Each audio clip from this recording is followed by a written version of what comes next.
Welcome to another episode of Thanks for the Roll, everybody. Josh and I are going to answer questions that were fielded on an Instagram Q&A box. He's got them. He's gonna put the questions out there, and then we're gonna talk about them. We'll answer them for you, and we'll go from there. Sound good? I'm speaking for the audience. Sounds good. All right, man. Hit me. All right. First one is from Happa_BJJ. And he wants to know if you think taking one of those gas station sex pills before a match would help. Help him specifically, maybe. I can't say I know anything about. I mean, I know that they exist, but I don't know how they work. Gas station sex pills. Yeah. What are in those things? Hold on, let me check. Maybe it's some herbs. Yeah. Maybe it's some caffeine. Bring that up. If they got, all right, gas. Pull it up for me, Jimmy. Gas station sex pills. I'm searching that. Josh's algorithm's right about to go crazy right now. Yeah. Okay, these are just like Viagra, Blue Chew, gas station sex pills. This is some nitrous, some herbal supplements. They have a lot of diagrams in here. I'm gonna go out on a limb. I'm gonna go out on a limb and say that you don't want to be, you don't want to be all bricked up for a jiu-jitsu match. all bricked up. That's a phrase, right? It is now. If it wasn't before, it's a phrase. if it wasn't before, it is now. Yeah, probably don't get bricked up before you Yeah. before you go compete. Don't do that. I think the risks far outweigh the rewards. Yeah. Potential rewards. Yeah, I don't know what rewards there would be. I mean, Maybe I guess like potential just fucking jacked up. increased performance is I think Right. the supposed reward, but Right. Yeah. the risk of walking out there and Yeah. having to deal with. Yeah, you're going straight to hell. Yeah.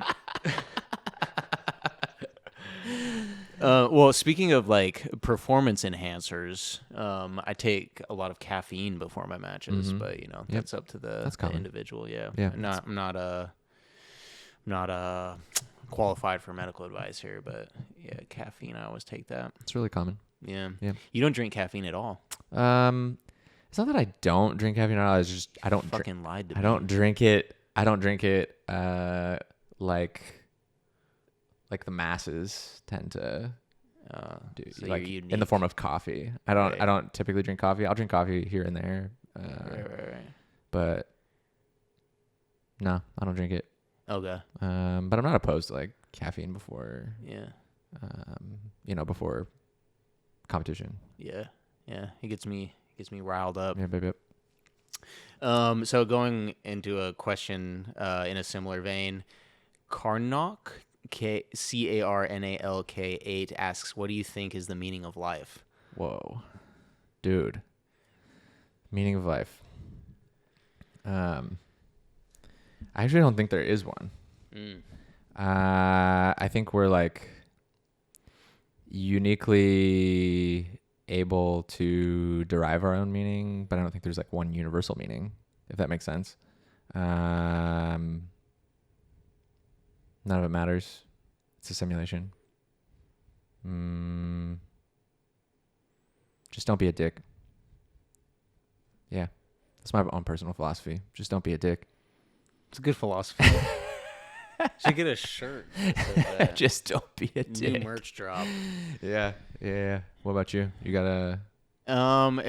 It's hard to say. I think like actually just like competing a lot and like doing the things recently, like kind of just doing everything that I've always wanted to do, which was like quit my job and become a full-time YouTuber and travel around the world competing and doing all that kind of stuff. I get a lot of fulfillment from trying to fulfill my potential. And so, and I read a lot of like that, from those books like Meditations by Marcus Aurelius and all that kind of stuff. And that all resonates with me a lot. And I wonder if perhaps the purpose of life is just attempting to fulfill one's potential, because I get a lot of satisfaction out of just trying to fulfill my potential. And I see a lot of people whenever they like because it encompasses a lot of stuff. It encompasses like doing the things that you've always wanted to do, and having, being around people that care about you, and all those kind of like good things sort of fill under this umbrella of like fulfilling your potential. And then sort of mixed with this idea like we're all in this to die, basically. Right? So and then which is what makes, I think, having an end, like a definite end, is what makes the thing mean something. Exactly. Right. Yeah. Or it's what gives us the opportunity to find meaning in whatever it is that we're doing. So I get that. I think like our philosophies kind of overlap a little bit on that. I think it's meaningless, like in a good way. Yeah. I don't mean like, that in like the nihilistic way. I mean it in like the absurd way. Yeah. I don't know what that means. That. But just relating that back to like jujitsu though and stuff. It's all like, I think philosophy, that kind of stuff, like sort of percolates throughout everything in life. And when people like ask me if they want to go compete, or, for example, it's like all these small things.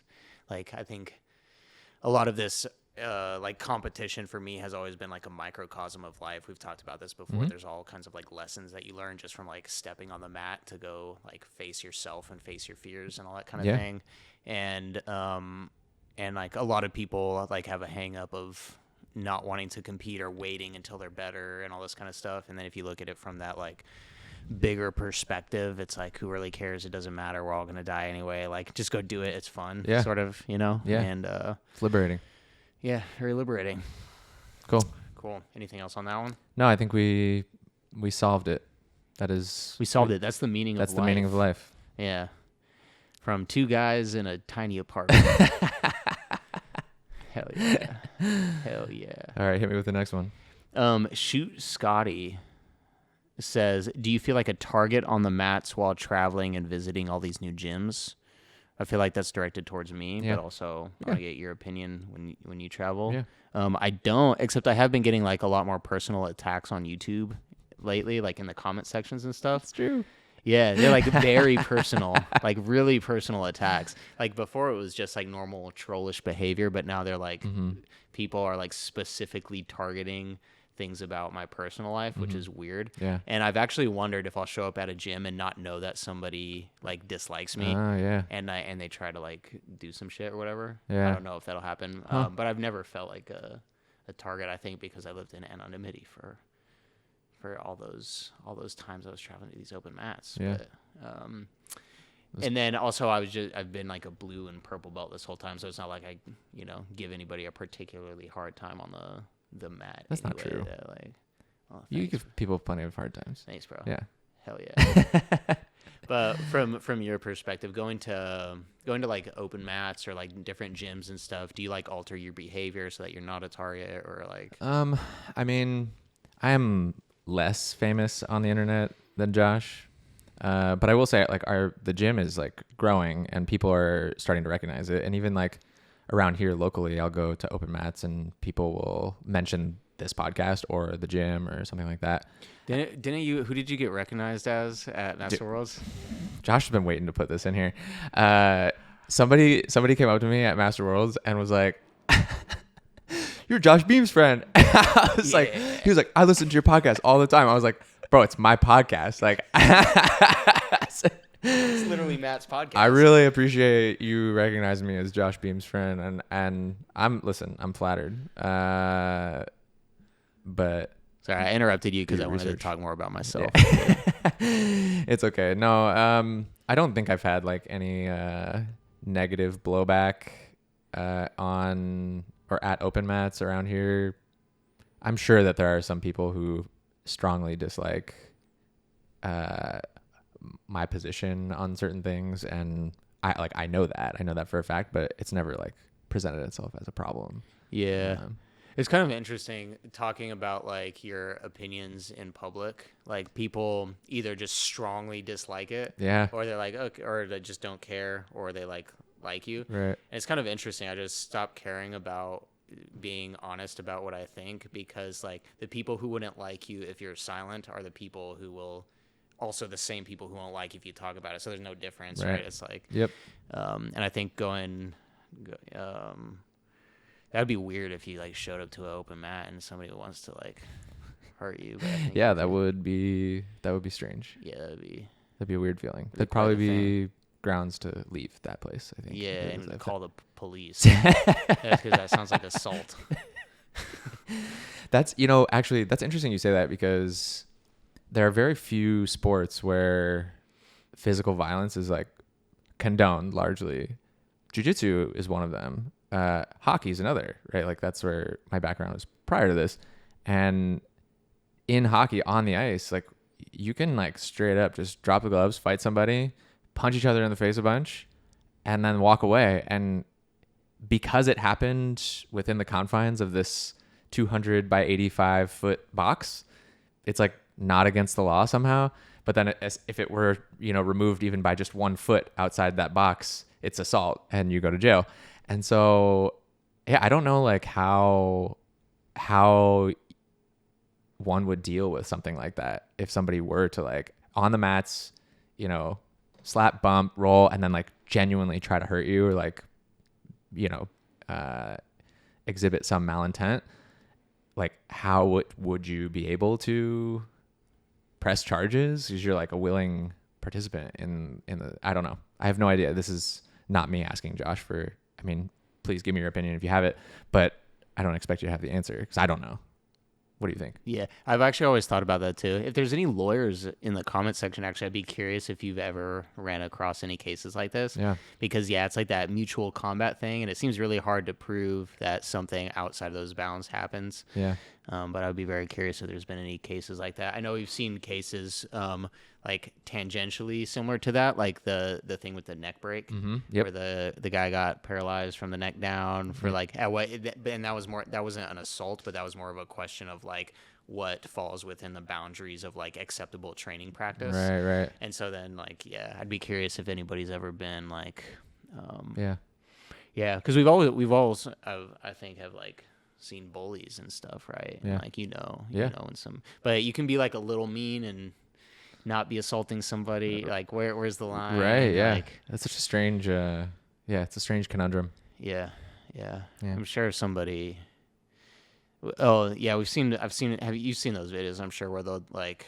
There's one on Instagram where there's like a white belt or something, and a bunch of black belts just kept choking him out over and over, like hopping in like a shark tank. No, or I have something. not seen that. I don't remember if that was the exact belts. Yeah. I don't know if I'm getting that completely right, but I remember seeing a video where it was just a kid in a gi, and these guys jumping in, choke him out. He'd wake up, another one jumped in. Like, it's brutal. It's disgusting. Yeah. Yeah. Oh, that hurts to even imagine. Yeah. Damn. That's assault. Yeah. For sure. That would. Yeah, I think that would probably hold up in court as Yeah. assault. Yeah. Yeah. According to my law background. Josh went to University of Phoenix for Yeah. his law degree. I had learned law on YouTube. YouTube University. Hell yeah. Anything more on that? Or you want me to go to the? No, hit me with the next one. Yeah. Let's see. There's a lot of good ones here. Boom, boom, boom, boom, boom. What do you think are the top 3 moves in BJJ that are catastrophic? And this comes from Brandon, also known as Brando Commando _808 on Instagram. Brando Commando He's is my judo friend. Hands down the best name on Instagram for sure. Brando Commando. Top 3 most devastating, catastrophic. Like catastrophic moves in BJJ. Yeah. When we say catastrophic, do we mean like end somebody's career catastrophic, or catastrophic in the sense that they're devastatingly difficult to escape from? Let's go with hurts somebody. Hurts somebody. Yeah. The statistics on injuries in jiu-jitsu are pretty clear. Like knees and shoulders are the things that get hurt the most. And you get these statistics from like researching stuff or like the seminars that you put on. Yeah. There's some study, cross-sectional study. I can't remember exactly what the name is, but I think it was something like 1,100 or 1,200 jiu-jitsu athletes over the course of 3 years. They all report injuries that took them off the mats for 2 weeks or more, as well as what they did after the injury. And knees are hands down the most injured limb, or the most injured joint, I should say. Knees and shoulders, those are the worst. So I would say as far as like moves that are the most catastrophic in that sense, it's got to be heel hooks.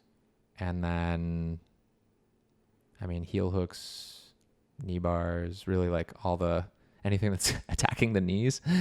That'd be my number one probably is heel hooks. Do you have anything else you wanted to put in there? I'd be curious to see like a survey of the moves that people got injured with, but like the ones that scare me the most are like jumping guard and like the scissor takedown, the flying scissor. We did a video on that actually. Kanibasami.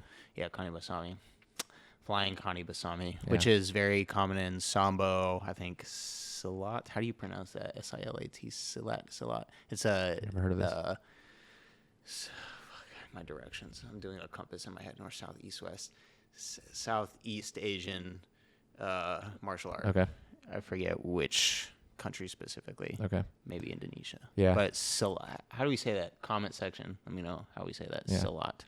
But that like move, the flying Kanibasami is like popular in those sports, and then also in like in like black belt divisions, like no-gi divisions, like we saw, which also like attack the knees basically. Yeah, that's where it's like all the crazy knee attacks, heel hooks, all that kind of stuff. Because that Kanibasami leads into like a heel hook entry and stuff. But that was like banned in judo, for example. Okay.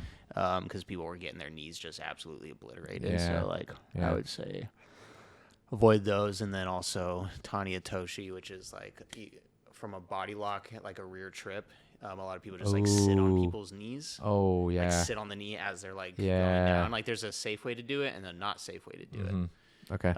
So like Tani Atoshi, flying Kanibasami, and then obviously like heel hooks. Yeah, just leg locks in general. Yeah.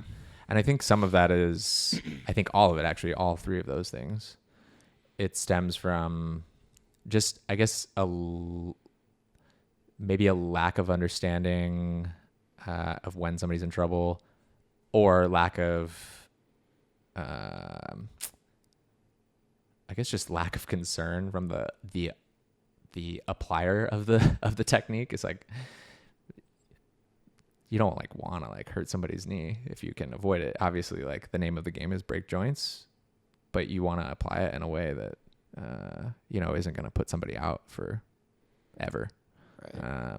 So those, it's interesting that all three things that we named all just like right on the knees, which fits with the data actually with like what gets injured most. So yeah, that makes sense. Hide your knees, hide your wife.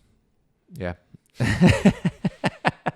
Yeah, I'd say this. I think everybody above blue belt kind of knows this, because I think the people who I've run into who do like crazy shit have like been blue belts and white belts. Yep. I've even got like one guy was telling me that he was about to scissor take down me in no-gi one time because I picked up a single. He comes from an MMA gym, but I guess for any of the white belts and blue belts watching this, just extra caution with any sort of like flying or jumping things, I would say is the sane advice, and don't do any of the stuff you saw in the UFC. Yeah.